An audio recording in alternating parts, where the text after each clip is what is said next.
সালেহ আহমেদ, সম্মানিত অভিযোগকারী জনাব সালেহ আহমেদ, আপনি মঞ্চে আসবেন। মিলন স্যার দায়িত্ব নিয়েছে, তখনই আমি আশার আলো দেখছি যে হ্যাঁ হয়তো এগুলি ফিরে আসবে, আর এগুলি ফিরে আসলেই সম্ভব যে টাকা পাওয়া। কারণ রাসেল ভাই এবং এগুলির উপরে আমাদের দৃঢ় বিশ্বাস ছিল, যদি বিজনেস করার সুবিধা হয় রাসেল ভাইকে, অবশ্যই আমরা একদিন একদিন টাকা ফেরত পাবো। এই যে এতদিন যে টাকাটা আটকে রাখলো বা পাননি, এই জন্য কি এখন আর কোনো দাবি দেওয়া আছে? মানে দাবি দেওয়া ছেড়ে না দিলে তো আমরা পরকালে যেতে পারবো না। কোনো দাবি দেওয়া আছে? রাসেল ভাইকে যদি বিজনেস করার সুযোগ দেওয়া হয়, আশা করি টাকা পাবো। আর যদি সুযোগ না দেওয়া হয়, তাহলে তো উনি টাকা আমাদের দিতে পারবো না, সেক্ষেত্রে অবশ্যই দাবি থাকবে না।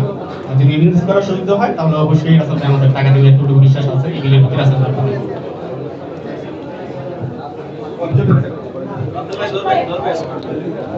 জনাব সাজ্জাদ মাহমুদ, জনাব সাজ্জাদ মাহমুদ। এরপর প্রস্তুত থাকবেন জনাব শাহিনা নাজনীন। কাগজগুলো এগুলো কি সই নিয়েছিল আগে? এরপর প্রস্তুত থাকবেন জনাব শাহিনা নাজনীন, আপনি মঞ্চে চলে আসেন।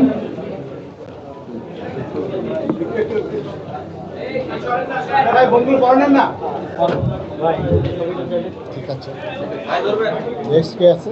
জনাব শাহিনা নাজনীন। হ্যাঁ, আপনি এরপর প্রস্তুত থাকবেন আপনি কি জনাব করেন? K M Hasan Imam. এটা খোলা যায়? খোলা যাবে? আচ্ছা ঠিক আছে, এখন বলেন আপনি কি করেন এবং কোথায় অর্ডার করছেন? আমি যেভাবে অর্ডার করেছিলাম, আমি তো জানতাম যে এটা পাবোই না। কি অর্ডার করেছিলেন? এসি, এসি অর্ডার করেছিলেন। আপনি কি করেন? আপনি আমি জব করি ব্যাংকে। ব্যাংকে জব করেন। কবে অর্ডার করেছিলেন? এটা আমি 21 সালে করেছেন। টাকার আশা ছেড়ে দিয়েছিলেন। এখন যে পাচ্ছেন, এটা আপনার অনুভূতি ব্যক্ত করেন। এটা ভালো লাগছে, এটাই তো আমার কথা অনুভব মাস্ক খুলে ফেলেন না। ওকে।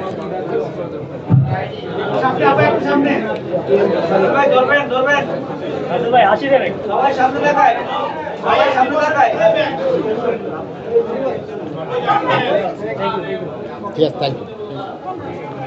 হ্যাঁ, জনাব কে এম হাসান ইমাম। উনি মাস্ক কেন